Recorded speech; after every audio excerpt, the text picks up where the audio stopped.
গ্রেপ্তারি পরোয়ানা জারি হওয়াকে কেন্দ্র করে বাদীর সীমানা প্রাচীর ভেঙে মালামাল লুটের ঘটনা ঘটেছে নগরীর মধ্যমরামপুরে। গতকাল রাত আনুমানিক 9 ঘটিকায় এই চুরির ঘটনা ঘটে হালিশহর থানাধীন মধ্যমরামপুর এলাকার মহসিন বিলায়। ভুক্তভোগী মহসিন বেগম একেটিভিকে বলেন, গতকাল পরিবারের সকল সদস্যকে নিয়ে নগরের একটি কমিউনিটি সেন্টারে সামাজিক অনুষ্ঠানে গেলে প্রতিবেশী মৃত জানে আলম গং, জাহেদ, রাশেদ, জামশেদ, মাশরাফি এসে বাড়ির সীমানা প্রাচীর ভেঙে ফেলে। পরে গুরুত্বপূর্ণ জিনিসপত্র, স্বর্ণালংকার সহ জায়গার দলিল লুট করে নিয়ে যায়।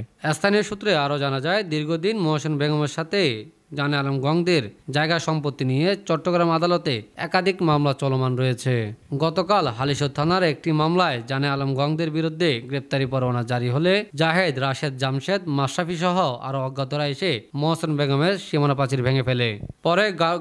পরে ঘরের তালা কেটে জায়গা সম্পত্তির দলিল, ব্যবহৃত স্বর্ণালংকার সহ গুরুত্বপূর্ণ মালামাল লুট করে নিয়ে যায়। ঘটনার সময় মহসিন বেগম ও পরিবারের সদস্যরা বাইরে অবস্থান করলে প্রতিবেশীদের ফোন পেয়ে ঘটনাস্থলে মহসিন বেগম আসলে পুলিশে খবর দিলে রাশেদ, জামশেদ, জাহেদ, মাশরাফি সহ অন্যান্যরা পালিয়ে যায়। থানায় গেছি যে আমার এখানে এই ঘটনার জন্য থানায় গেছি, আমার পিছনে ওয়াল ভাঙি এখানে আমার দরজার তালা কাটছে, কাটি এখানে ঢুকে আমার আলমারি টালমারি ভাঙি, আমার স্বর্ণ টর্ণ নিয়ে গেছে, কাগজপত্র কিছু নিয়ে গেছে, এখান থেকে আলমারি টাকা স্বর্ণ এগুলো নিয়ে গেছে। সাহিত্য জেলে জাহেদ, রাশেদ, জামশেদ, জেনিফার আর ওর মা ছিল ওইখানে পিছনে। আমরা ওই ফোন পাই দূরে আসছি, আসার পরে দেখতেছি উপরে উঠে গেছি, সাথে দাঁড়ি উপরে আমি আর আমার মেয়ে, আমার ছেলে, আমরা তিনজন এলাকার মানুষ ফোন দিচ্ছে, আশেপাশের লোক ফোন দেওয়ার পরে আমরা দূরে আসছি। আসার পর আমরা উপরে উঠে গেছি, ডাইরেক্ট সাথে উঠে গেছি, উঠে দেখতেছি যে ওরা পালাচ্ছে। আমাদের যখন আমার মেয়ে মোবাইল ধরছে, ওরা পালাচ্ছে। পালানোর পরে দেখলাম পিছনে জেনিফা ওর ছেলে যে জাহেদ আর জেনিফা আওয়ামী লীগের ছিল, এরা ছিল। এর মধ্যে আরও 10-15 জন আরও ছেলেমেলে দেখছি, এগুলোকে আমরা তো চিনি না। ঢুকছে আমাদের ছেলের ক্ষতি করার জন্য, আজকে মামলা ছিল কোর্টে, মামলা ছিল ওইখানে, ওদের নাকি ওয়ারেন্ট হয়েছে। আজকে ওয়ারেন্ট হওয়ার পরে এরা আরও খেপে যাওয়ার পরে আজকে আসি আমাদের ছেলেদেরকে এখানে হুমকি দিছে, তোদেরকে দেখে নিব, তোদেরকে শেষ করে দিব, এটা বলছে। তারপরে আমরা এগুলো এত করি নাই, যাদের মামলা হয়েছে এরা আর এখানে কী করবে এটা মনে করি আমরা গেছি। আমি বাইরেছি বাসার থেকে ঠিক 8টা, যাওয়ার পর এরা 9টার দিকে ভাতও খাই নাই, আমি ভাতও খাই নাই, দাওয়াতে গেছি। যে এখন এখান থেকে ফোন যাচ্ছে যে তোমাদের ওয়াল ভাঙতেছে, দৌড়ায় আসছি, দুঃসম্পর্ক আত্মীয় হয়। আজকে আমার ক্ষতি করছে, পিছনে ওয়াল ভাঙছে, তালা কাটি আলমারি ভাঙছে, আলমারি ভাঙে আমার স্বর্ণ নিয়ে গেছে, টাকা নিয়ে গেছে, দলিল নিয়ে গেছে। দেখেন না, দেখতে তো পারতেছেন ওরা কি করছে না করছে। চলে গেছে, দেরি গেছে যে বলছে কালকে 11টার দিকে যাইতে। ভয় আছে, আমাদের ভয়, আমার নিরাপত্তা চাই। এগুলা হুমকি দেয়, প্রায় সময় আছে আমাদেরকে হুমকি দেয়।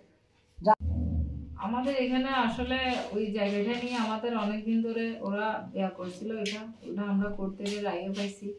যতবার ওরা 145 মামলা করছে ততবারই আমরা রায় পাইছি। রায় অনুযায়ী গত 5 তারিখের পরে আমাদের পুরানো দেওয়াল ওরা ভাঙছিল। 5 তারিখের মধ্যে যেটা গন্ডগোল হয়েছিল তখন, কারণ এরপরে সেনাবাহিনী আর করে আমাদেরকে দেওয়ালটা দিছে আমাদের নিরাপত্তার জন্য।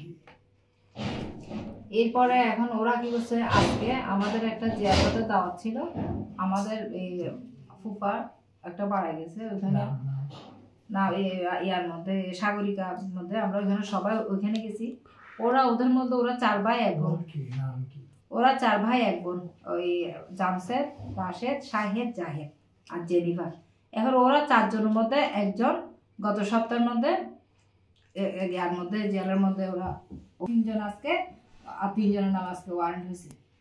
তো আজকে আমার ভাই গেছিল কোর্টে, আমার ভাই জোরটা গেছিল, তো ওখানে কি হুমকি টুমকি দিছে সকালে আজকে। তো এরপর আমরা দাওয়াতে গেছি 8টার দিকে, কেউ 8টার গেছি, কেউ 8টার আগে গেছি। আমরা যেহেতু ভাই বোন 5 জন, আমার আম্মু আছে, তো সব মোটামুটি 8টার পরে সবাই চলে গেছি।